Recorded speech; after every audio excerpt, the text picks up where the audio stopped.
Everybody, welcome to not a Saturday mailbag, not a pull-up tray episode, but just honestly a sit down and a chat after I guess all the exit interviews have been wrapped up. Monday with all the players, well, not all the players, but a handsome amount of the players. Tuesday with Darko, and just I got back from sitting across from Masai as he talked for like 45 minutes or so. The Raptors, I think the tenor of all of this, the overall impression is that we're looking at a team that feels very together. We're looking at a team that is on message. We're looking at a team that feels very strongly about their ability to compete next year and their ability to continue to walk the line of rebuilding, retooling.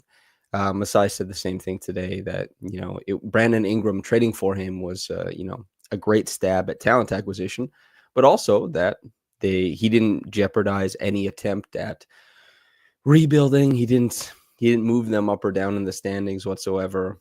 And I thought Masai's availability was really good. Darko's I wasn't able to go to, but I did listen to it afterwards. And the players I thought were really good on Monday as well, which was kind of the hubbub. Obviously the players weren't the biggest conversation around it, and I guess it depends on what you tune into this stuff for, based on what you were talking about afterwards. But yeah, it was right after Scottie finished talking. Lewis said to me, like, I think that's the best availability he's ever done. I think so too. He was extremely forthcoming, great quotes, all that kind of stuff. And so we got to talk to players, we got to talk to the coach, we got to talk to the big head honcho decision maker. And if anything, I feel that to sum it all up again, the Raptors are a team that very, very clearly has not the highest of expectations for next season, but expectations of some sort for next season. I think the playoffs. Aaron Rose asked Masai what his expectations were and cited Scottie saying being a playoff team. Masai says Scottie's the leading man. I'm going to go with Scottie. And when asked, like, truly what his expectations were, he said growth more than anything. We also have the Darko unicorn comment about Scottie yesterday. We have, RJ Barrett and Gradey Dick on their own saying, RJ saying that he has worked on his defense and brought it to a better place. Gradey saying he does need to work on it. I asked Gradey if he would be in summer league this upcoming summer. He wasn't sure. He hadn't done his exit interview with the Raptors brass yet, so I guess he's not really certain on that. He's dealing with a bone bruise still, but he was excited for Caravana. All the regular stuff that got aggregated, I think. So yeah, we're looking at a team that as far as like exit interviews go, I've done a few of them now. This is probably the most positive it's been. It certainly wasn't it wasn't good after the play-in loss to the Bulls last year. It wasn't it was okay, but it wasn't super positive.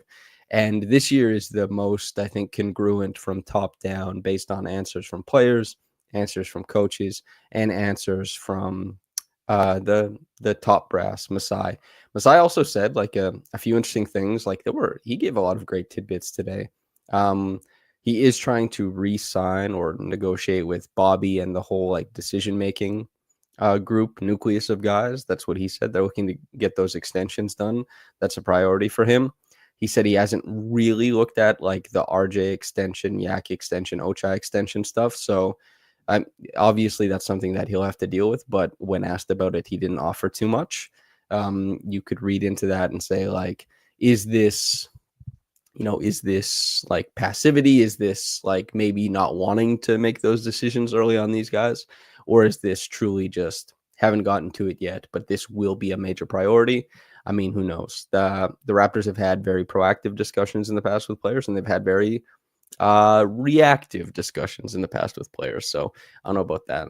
Also, Masai, what I thought was like really interesting was him saying that, he didn't get to celebrate, or he wasn't like fully satisfied with the first championship.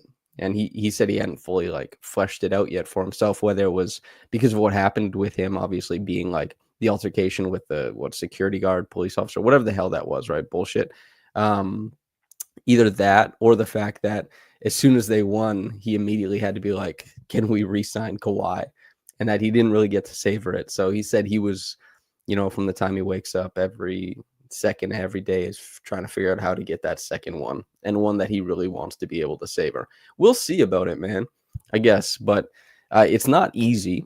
The questions I asked of of Masai were more so kind of how he's trying to position the team from like the scouting side of things and how they try and identify like the new wave of play styles that are coming in the NBA and how that informs team building. And, I asked him also, like, hey, how do you think you've done because you had to tear the team down with like Nick Nurse leaving and trading guys like Pascal OG?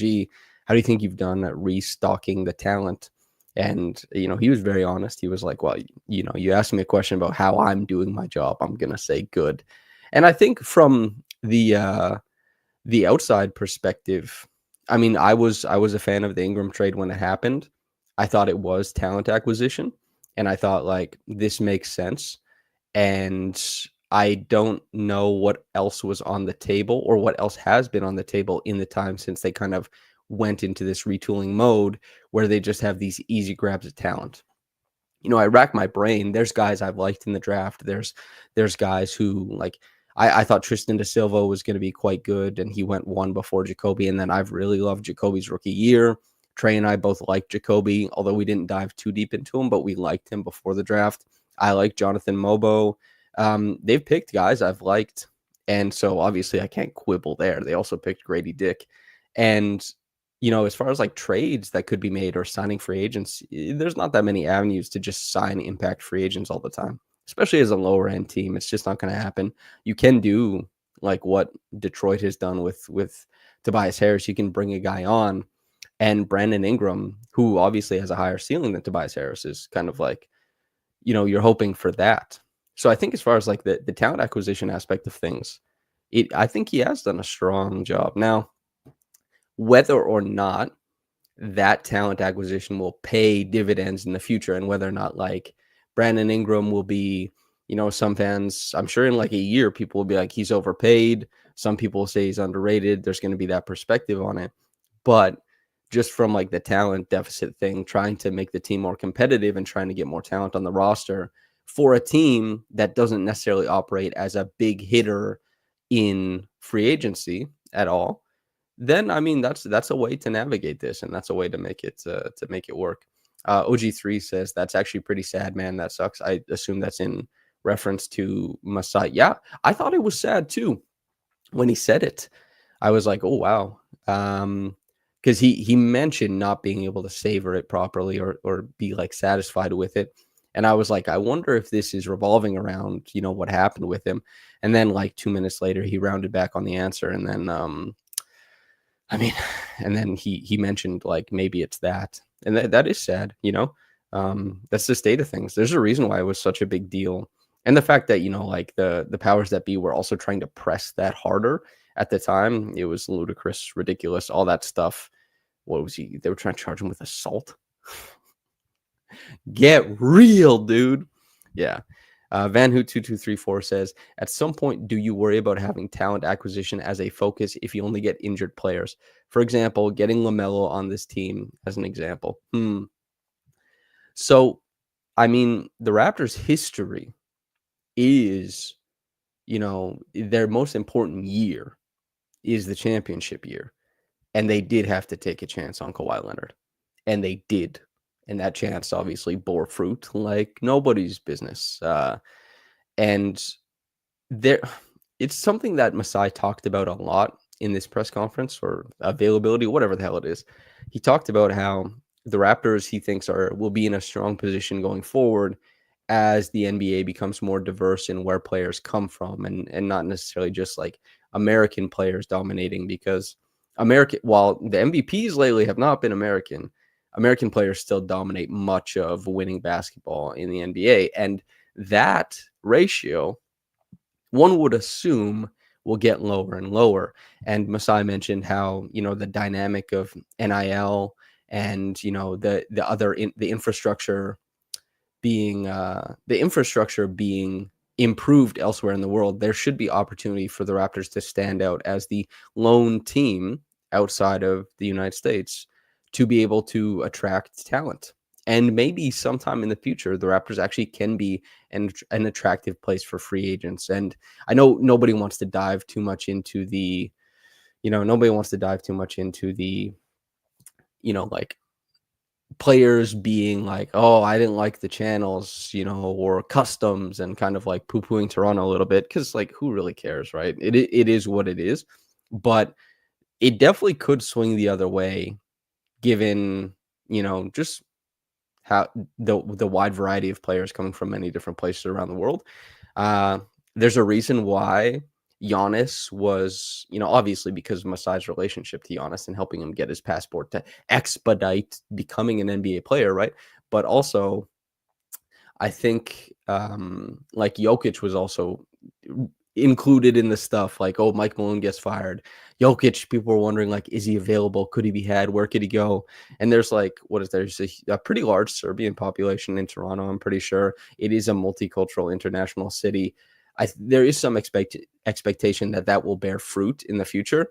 But sorry, I got a little bit sidetracked. But Van Hoot, to your point, talent acquisition, only injured players, that definitely is happening. Like the Raptors, they have to take those chances. That's what it is. The Lakers, the Lakers managed their team horribly, and then LeBron James came over for no reason in particular other than it is the Lakers, it is Los Angeles, and that starts the rolling the ball of like, well, Anthony Davis will now go to the Lakers. And then Anthony Davis becomes the, the big chunk of what brings Luka Doncic. It's just like, it's easy for some teams in the league, Mark Tavares says talent acquisition, even if you get an injury-prone player, is important, but it has to be the right talent. In my opinion, LaMelo isn't the right talent. Yeah, I wonder if I'm missing that. Getting LaMelo on this team, I don't think LaMelo is leaving Charlotte, I'll be honest. But LaMelo, I guess it's about cost, what you're paying. The Raptors did not have to give up very much when it came to Brandon Ingram. And the cool thing about this is that they get Brandon Ingram and they also just get to sit a little bit fat and sassy and be like, okay, we got to rebuild. They got to have their cake and eat it too a little bit. And depending on how well the players adapt to next season, how well Darko can pull the strings as a coach, you get to have your cake and eat it too for a little while longer, because you didn't trade away anybody who was central to what the Raptors do. You just get to like reconfigure the hierarchy of who does what, and you get to see if it works. And if it doesn't, you tinker around again. But yeah, OG3 asks, are we expecting Brandon Ingram to have a boost health-wise just from leaving the cursed Pelicans? I would have. Well, he played 64 games the year before, one shy of the voting. I hope so. I mean, why wouldn't we, right? Like, not even just like from leaving the quote unquote cursed Pelicans, but just you trade for a guy, you want health. And while I definitely think you could, if you want cachet for being someone who's like right about things, I mean, you could look at an injury prone player and say, Brandon Ingram is not going to play enough games, all that kind of stuff. But it's not fun to say, I told you so about that stuff. You know what I mean? That's like being low on a player is not entirely fun. And you have to be low if that's your truthful analysis of it, but it's not exactly fun to be like, oh no, I don't think this guy is any good. And then if you're wrong, you were negative. But if you're right, you're just like, yeah, I told you, now the team's in a worse position. That's not fun, dude. That sucks. That's not enjoyable at all. And especially like, this is Brandon Ingram, this is his life. Why wouldn't you, why wouldn't you want it to be like, hey man, I think this guy's going to figure it out. He's going to be healthy. And that's kind of where we're sitting on the Brandon Ingram stuff. As far as like I'll talk more like Trey and I have a bunch of mailbag questions to get through. That episode will be out tomorrow. We'll record it later today, but we'll also be talking about Trey Johnson, I'm pretty sure. And CMB is later on, but we are getting to all the draft guys. There's still a lot of time. We still have time to talk draft. But the player stuff, I mean, I thought that like Jacoby, I really liked his availability. I thought that he had like great quotes. I thought that he really seemed to enjoy kind of like reliving his season and revisiting the things that he learned, the things that were tough, the things that were fun. The storytelling about like how it's the play that the Raptors run this play for Emmanuel quickly, and they stole it from the Indiana Pacers, who run it for Tyrese Halliburton all the time, which is a 77 skip. And when Jacoby Walter was guarding that play, he was like, "Oh my God, I was getting killed on screens trying to chase Tyrese Halliburton around," and it's true. And I've made this observation many times before. Jacoby has said this, but when I was watching his defensive tape, I like a lot of what I see. But yeah, the screen navigation is really bad, and it's something he needs to improve. But also, like in talking to Jacoby, telling him like you're rated as a really strong isolation defender. How do you feel about that? And he's proud to talk about it. To be like, I took real steps as a defender. I proved it to my teammates and to some players around the league. I'm going to continue doing it. And Jamal Shed also had, like a little quote about how, Jacoby didn't get to do everything he wanted to do in his rookie season. And Jacoby is a guy who there is some offensive imagination to his game. I've talked about the drawbacks of what his limitations are, but I certainly hope he surpasses those limitations. And because he does have a pretty good mind for getting to spots on the floor, making things interesting, and there's some shot making chops out of it. He shot terribly to start the season, but he does have like a very simple top, like just simple linear jump shot, especially the catch and shoot stuff. And he shot 40% from three for like 3 months. You know what I mean? He really did a fantastic job of coming back around on his jumper. That was a pretty easy, like, I know coming out of college, it was more of a question, but if you look at his mechanics, it's pretty easy to feel like Jacoby's going to be a strong shooter for a long time, especially if he's taking some of the more rote shots on the floor, So I guess we'll see. But Jacoby was really fun. Scottie, again, like I said at the start, Lewis immediately after was like, I think that was Scottie's best availability ever. Scottie was really good. He gave super thoughtful answers. He was really, really engaged, and when players are like honest up there, I think it really provides a lot of color. And so, yeah, Scottie was great. Talking about not just like, I know what everyone was talking about is because of the hot mic situations. Scottie was asked by Chelsea Late, about public speaking, and Jamal Shed also talked about public speaking and how he's been good at it, and Kelvin Sampson made him do it, and also like Darko made him do it, and just guys make these players do this stuff. But Scottie apparently like worked with somebody, and he wanted to make that, something that is like a feature of who he is as a player, someone who communicates, is someone who is really strong on the podium and all that kind of stuff. So that's why it was such a hot topic for the hot mic, was because that question was asked. But even outside of that, like Scottie talking about his progression as a player, I thought was, because we didn't get that much, because Scottie during the season was just kind of like, yeah, his answers can be just kind of like, I'm just playing basketball. I'm just making reads, which is true. And he doesn't owe anybody anything else, of course. But as far as like people who want to dig into that stuff, it's like, well, what read are you making and why? Guys don't have to offer that up. It's awesome when they do. He doesn't often during the season, but during this availability, I think he was extremely forthcoming with his process on attempting to grow his attempts at what he wanted to try this year and what that looked like. It dates back to, I think it was December 28th. I wrote that big feature that was like, we don't have to worry about Scottie Barnes. It's clear that he's working on a lot of this stuff, while also the floor of his game is something he can slink back into immediately. He was trying to wingify himself. He was trying to be a jumbo creator. He was trying to do all that kind of stuff, and he was doing it while navigating, a bad jumper. Not easy. And like, he isn't a superb dribbler.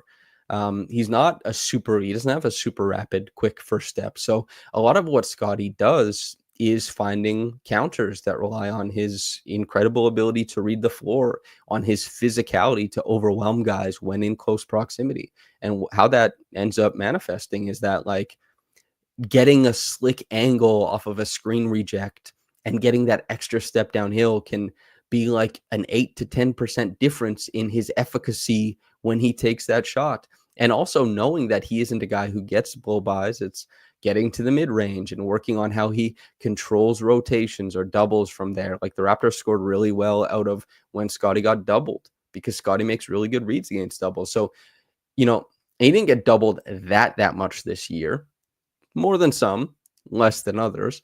But watching him progress through this and knowing that he's doing it as a very imperfect offensive player, it was nice to see him come out at the end of the availability and be like, yeah, I was working on things and I'm growing as a player.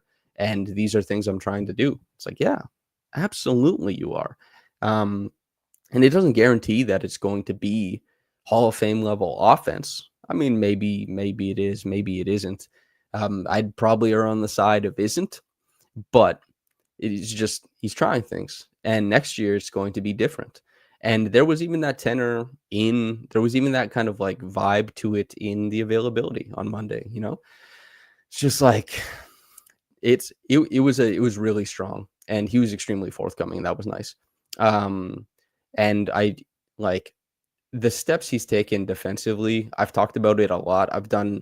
There's two big video breakdowns I've done on it, just going through his defensive film, which is really impressive, not just because of his own attention to detail, but his size and activity to act upon what he's seeing defensively. Really strong, man. He's a big time defensive playmaker back there, and that's why, you know, I have that defensive breakdown, which is like Scottie Barnes will make an all defense team. Not this season. I doubt it very much, even though he met the criteria for voting at 65 games. I don't think it'll come. Even he himself said that he thinks he plays that, but he knows that with accolades, with winning comes accolades. So it's like he seems to have his finger on the pulse of the league. He understands where it is and all that kind of stuff. The hot mic stuff, I'll just say quickly. Masai is the first joke he made. He tapped the mic when he got up to it, and he said, like, you know, what did he say? He's like, it's not that big a deal. I have the quote. I tweeted it out, but he opened up the NY4 Rap says, did any one of them say anything about the reporters? Yeah, I'll go find Masai's quote. What the hell did he say? He stepped out. I don't think Darko said anything, but yeah, Masai stepped out. He tapped the mic. He said, mic check, and they said, it's not that serious. Trust me. And I don't know if he was saying that to the wider, and this is the thing about interpreting. It's tough to interpret things sometimes. I don't know if he was saying that to the wider like audience, or if he didn't get as many laughs in the room as he wanted. I mean, you never know why people say things really. But so the hot mic thing, I was sent a screenshot on Reddit. People said that I was the one who alerted people to the hot mic. No, I didn't get the hot mic shut down. Who do you guys think I am? There's a room with like 40 people in it. There's like, 27 of them are media.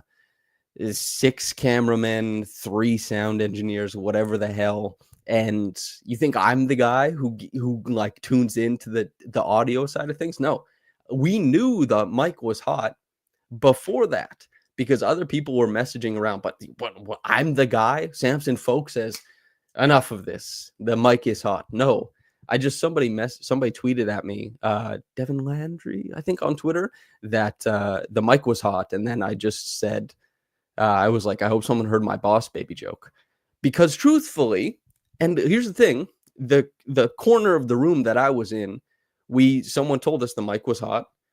I didn't even think about it, because I was like, none of this is like, the mic has been hot before in other, like, there's other press conferences. I guess I don't know why, but it just didn't concern me or any of us, like myself and Lewis, and like just sitting over there, it didn't concern us, because we're like, well, the mic has been hot before. Also, we're just talking.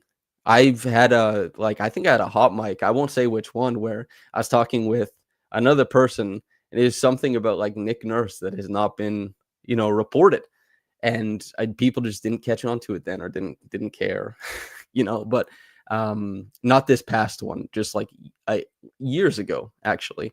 But yeah, Andrew says boss baby joke. Exactly. So I didn't get the hot mic corrected. I simply just made a joke because I thought like it's funny. And also I didn't think anything would come of it. And then I went and listened back to it while we were still there. And like many of you have listened to it, I was like, man, I'm not hearing anything really. It's tough to discern. Now, I don't like Raptor Moments, I think, said he's going to dive into it. I wonder what comes out of it. But like truthfully, I don't know what was being said because it was picking up again, there's like 40 people in the room. It's picking up all the voices as one thing. And when I heard like the dumb slash young thing, and here's the thing, I'd be so shocked, man. I'd be so shocked if someone actually called Jonathan Mobo dumb. He is, and like it's wrong, regardless of whether you think the guy is smart. If someone actually said that, confirmed, then like don't do that. Ridiculous. But Jonathan Mobo, from the moment he stepped in Toronto, everyone was like, this guy rocks. He's extremely charismatic. He's extremely magnetic. And so that's why I was like, oh, that's probably not what was said. Now, I heard the term enunciation very clearly, but I mean, personally, we didn't talk about that. Like Lewis was like, I think that's his best availability. And I also mentioned like Scottie is like in rock star mode because Brandon Ingram was so quiet. Like I never listened back to how Brandon sounded, on the microphone, but there aren't like the speakers weren't on in the room. So Brandon was kind of talking like it was like a whisper in the room. And I don't know if they had to turn the mics up because of Brandon. I don't know. But Brandon was so quiet and so chill, which is like, that's fine, man. Just like that's totally fine. Uh like just be a quiet, chill guy. That's what Brandon Ingram's always been. He was thoughtful and great in his answers. And so I think I like, and then Scottie came in afterwards and he was a rock star on the mic. So yeah, it's the enunciation stuff is like there should be a lot of care put into how you talk about other human beings is like the big thing. But I don't know, there was a lot of like I saw it murmur up or bubble up on social media, obviously, that, there's like, everyone's like, people are going to lose their jobs. Like, I'm going to have a full transcript of this. Like, there's going to be all this kind of stuff. And as someone who's just kind of like, I didn't think anything would come of it at the time because the mics were hot and I knew the mic was hot and we all just kept talking still because I was like, this has happened before. But I don't know. This was a really big thing. Masai obviously made light of it. And so, like, I mean, we'll see. Because I don't know what was said either. Because the thing that was said that everyone's holding on to came from the other side of the room. And I couldn't even confirm it listening to it. So if someone does the, like, clean audio or whatever, and then there's a reporter saying, Jonathan Mobo is dumb, then obviously terrible, dude. And also extremely misguided because I've heard scouts, coaches, front office members, they call players dumb. Now, like this has happened. There are players who are known as like dumb guys, not publicly, but like if you think the NBA, if you think the NBA, man, is like clean as a whistle in how they talk about players, oh my days. Like, let's not forget, like the NBA has its fair share of like scandals that involve front office members and players. And this is me trying to pass the buck. It's just like this stuff gets talked about. And so I will, but like if you're a media member, don't say that. I mean, come on. Don't say that. Carlo JS says, yeah, you're cleared, Samson. I'm not interested in any clearing. I was never worried about it, But Kevin Batista asked a good question. Do you think moving forward, players will have a tough time trusting Toronto media, knowing that there are some negative comments being made behind the scenes? That's probably one of the most interesting things about this is,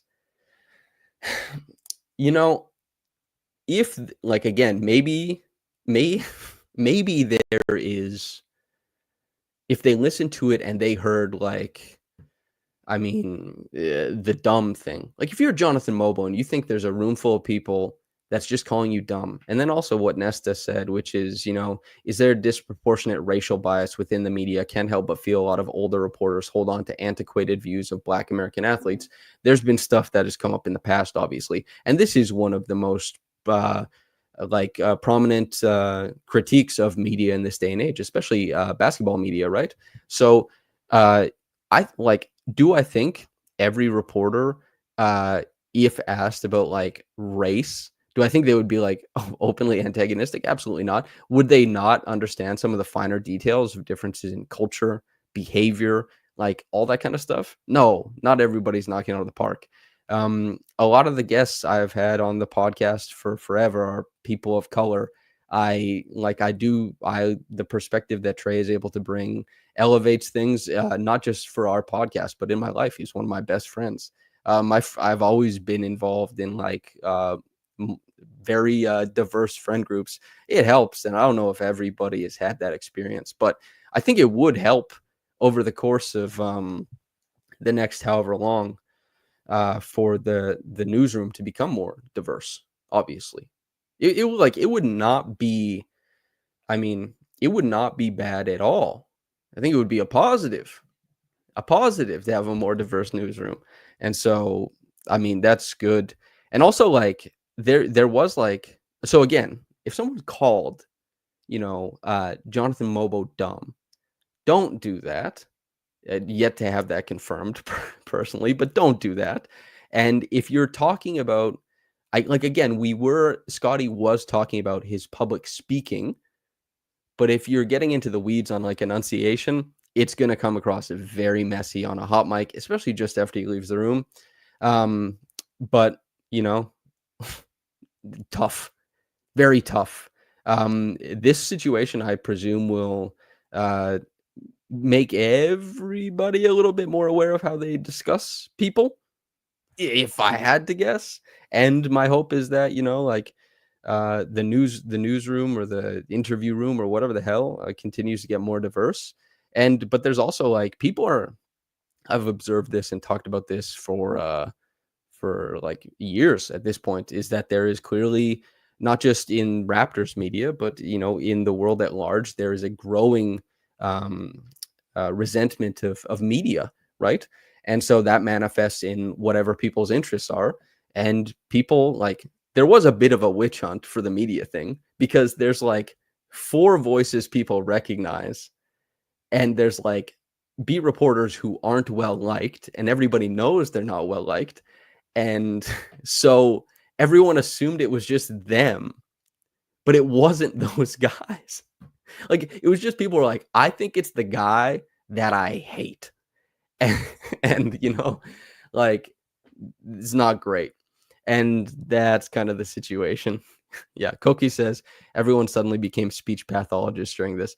Yeah, I don't know. I thought Will got boned on this too, man, because Will just said something at the start, and I think he explained it on his podcast, so it's his explanation will suffice, obviously. But then other voices started speaking, and everyone assumed it was Will again or whatever, and started calling for his job.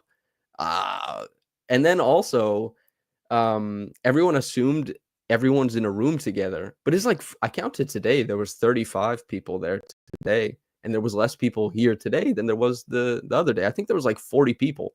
And people were like, well, you heard somebody say this and you stood for it. I didn't hear the Mobo comment because it was on the other side of the room. The mic is picking up everything. But yeah, so there's a lot of anger out there that is like waiting to be triggered towards media. And this is something I've commented on for like quite some time. And the people who really want to be able to do that, they're waiting for a smoking gun. Yet to be determined if the gun is smoking or if it's a water gun or whatever the hell. But yeah, that's probably as much. Trey will record later today. I want to hear his how he perceived it from his perspective as just being a person scrolling the TL. And you know what? If we want a more diverse newsroom, then get Trey in there. Carlo JS says, nah, Toronto Raptors media is not well liked. That's why. Well, I just said that. but it's emblematic of what we're seeing. Like, if you like, I follow politics, I follow a lot of stuff. I think media has been maligned a lot in the past like 10 years. The resentment for media has risen significantly. And I do think Toronto Raptors media is not well liked. I agree, but I think it makes sense to contextualize it within the wider resentment of media. These things affect everything. Um, Redditors like me. Well, then I'm all good then. If Redditors like me, Samson Folk. Um, yeah. But yeah, that's kind of like where it is. Um, yeah. Messy, but I thought it was kind of like, I don't know. This wasn't the first time the mic has been hot, and nobody heard Savannah Hamilton saying I have a good jumper. Nobody heard my joke. Nobody heard how funny I am, huh? That when Samson speaks, everybody laughs. Nobody thinks I'm popular and cool now. What the hell is even the point? That's mostly how I feel about this. Is you're telling me the mic was hot and I couldn't uh you're telling me the mic was hot and I couldn't just like, hit it. I couldn't hit the big time. I couldn't be the comedian of comedy. Will Smith says Grange dropped an F-bomb too. Why? What is this, austerity politics? You, if Grange wants to say the F word, I mean, let the guy say the F word. What the hell? I really like Michael Grange, by the way. Michael Grange, I really like Michael Grange. I think he has had some of the most foundational reporting on the Raptors in however many years. When I came to Toronto, I didn't introduce myself to Michael. Michael introduced himself to me, and he said he liked my work. And that was extremely, extremely kind. And Michael has always been extremely kind. Players like Michael. Mike is extremely well liked. So if he wants to say the F word, um, go nuts, Mike. Say the F word. Man, Mike, I really like Michael Grange. He's been on this podcast before. We had a great time. Nesta says players yelled on the court too. Yeah, players say all kinds of stuff, man. Somebody asked me, like, what do you think players would say about you if there's a hot mic? I don't think they would say anything, dude. Players don't care about they don't care about us, dude. They'd be talking about whatever the hell else. Matt Utley says, what Raptors accomplishment would have to happen before you decided to decorate your dungeon? This is the true signifier of the offseason. The offseason comes and people start talking about the lack of decorations in my room, and it's funny. The dungeon. This is strictly a content dungeon for podcasting purposes. And yeah. So I don't know. If the Raptors win the championship, I won't be here any longer. We'll say that much, right? And if there is nothing, all that good stuff. Genesis Hall says, which player interview did you like the most? I talked a lot about Scottie's. Scottie's was really good. Scottie, I think, talked the longest. Scottie's answers were the most interesting. I thought they were extremely forthcoming. And Scottie's, for sure. Brandon's was very chill. And I could hardly hear Brandon, man. Devin Landry says, what up, Samson? What up, Devin? Yeah. Scottie's was definitely the best one to my mind. Grady's was also fun. Jacoby's I really enjoyed as well. Sabaka says, yeah, what about his enunciation? I talked about this for like 10 minutes. And you can just rewind if you want to hear me talk about all that kind of stuff. But yeah, Andrew says, I can't wait to watch Brandon play with this group. Me too, man. I'm very excited. Very excited. Zulfikar Sheik, Zulfi, my guy, says, what'd you make of RJ and the idea of getting a break? Thought it was notable given last year, then Olympics, then right into this year in the early load. I thought that was like really honest, and it's true, man. RJ also, like, he had someone very close to him, like his brother passed away, right? And it's still just like go, go, go, go, go, go. And he's played a lot of basketball, man. He's played a lot of good basketball too. And that's kind of where I just, get a break, relax. Also, you know what else? Everyone's yapping about Aaron Rose. I made a joke about Aaron Rose's TikToks. Everyone in the media room laughs. Nobody picks it up on social media. I'm sorry, Aaron. Nobody? Terrible. I'm not a funny guy, I guess. I thought it was my big break. Daggum. Um, yeah, that feels like a podcast. Myself and Trey, we have a whole bunch of mailbag questions to get to over the course of the next few weeks, and we'll be diving into players and all, or like draftees and all that kind of stuff. So, yeah, one last thing. I'll talk about this. Masai made an interesting comment regarding having Scottie in a tough situation this season. Wonder what that was referring to, his role, etc., or another thing. So I think he was, because he was asked a question about like how hard it was as a team to navigate like losing 15 out of 16 games. And he said it was really tough. And I think the players have talked about it a little bit too, but more so from like the positive side of things. They continue to talk about how important the culture is and how great the culture is and all that kind of stuff. And to me, it always seemed real. You know, like there's definitely been times I've been sitting across from players where it seems like a little fugazi. Like it's like, you're saying the right thing. Like this is politics a little bit. However, the like the stuff this year from the players always seemed like extremely honest. Like they seemed like band of brothers. You know, they're for one another. They with one another. And as far as I can tell, with Masai saying that he was proud of how Scottie navigated that, is that Scottie was a linchpin of that positive attitude. And if everyone's reading the tea leaves right, I mean Scottie and just the overt comments, Scottie is a huge part of the Raptors' positive culture. And so a credit to Scottie for that. I mean, it's hard to be positive and to continue to get like, come on, guys, like let's get through it, let's work through it when things are going poorly, especially when like a lot of the players are young and they've spent most of their lives winning. Like losing at that level that much is probably a new experience for quite a few players on the roster, even someone like Jamal Shed. And it was the question I asked Jamal Shed when he was there. Also, Jamal God, he's good. Oh, he's a lightning rod in that room. But I asked Jamal, like, you've won so much in your life. What was it like adjusting to a team that's losing a lot? And he said, I didn't look at it as like losing now, just more so as like winning later. And I was like, there you go, brother. Turn a phrase, why don't you? Iron sharpens iron. Just me and Jamal speaking. Man, he could be a good podcaster. He could put me out of a job in a half second. Devin Landry says, I thought I was trying to save your jobs that day. Thank you, Devin. I appreciate that. Nesta says, have you ever considered stand-up, Samson? I'll do it someday. That was also didn't get picked up on the hot mic either. Is Chelsea does comedy, and we were talking about that, and we are saying we were going to have a competition, see who was funnier, and then all that kind of stuff. So, yeah, that feels like a podcast. We'll have one tomorrow. Also, for the podcast side of things, I don't know what's going on. We are not releasing like the podcast stuff for the Raptors Republic side of things has not been releasing to podcast apps.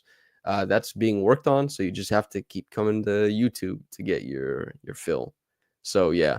Nesta says thoughts on Norm playing for the Jamaican national team. Who can we recruit for the Canadian national team? That's cool, man. I know Trey. I'll leave that for Trey. Trey wants to talk about that. Oh man. Boop, boop, boop, boop, boop. I'll do that on the podcast. Trey will bust his ass laughing probably. And who can we recruit for the Canadian national team? God, I have no idea. Whoever. We need bigs. Zach Edey. I'm so excited for Zach Edey to play for Team Canada. 2028, man. 2028, we might have something. We might have something in 2028. Nesta says Scottie.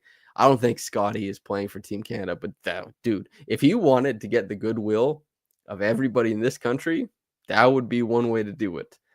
We'll see. I wonder what the tariffs are on all of that. Everyone has to say tariffs now for the algorithm purposes. See if it get picked up. All right, everybody. Stay tuned. Like the video before you get out of here. It helps spread to other people who maybe they want to get mad at me about the hot mic thing or whatever the hell, or they want to just hear, just like, hey, it's all good. Yeah, like the video. I'll see y'all later. There'll be a new episode of Pull Up Trade tomorrow. Uh, season ending podcast with Lewis will also be out Saturday. There won't be a live on Saturday. It'll be just a podcast of presumably like 2 hours of Lewis and I talking about everything, as we often do at the end of the season. And also, if you're interested in the Pacers or NBA coverage at large, I'm doing NBA Pacers, Indiana Pacers coverage over at Basketball She Wrote Patreon, which is with Caitlin Cooper. If you're interested in hyper specific, very into the weeds breakdowns of trends in the NBA, you can watch the podcast. We break down film. And I mean this, Caitlin is the best analyst for public consumption of basketball in the world. And it's, to me, it's not close. So if you can bear listening to me, you'll very much enjoy listening to her. You can learn about the Pacers, of course, but what's going on in the NBA at large. Okay, everybody. Like, subscribe, comment, all the good stuff. Oleg has been laughing from the other room half the time. You haven't been able to hear him, but he's been giggling his butt off at me. So I'll see you guys. Whether you got into this in the morning. Well, we know when he got into it, but I got in this morning. At night. God. Okay, I'll see you. Bye, everybody.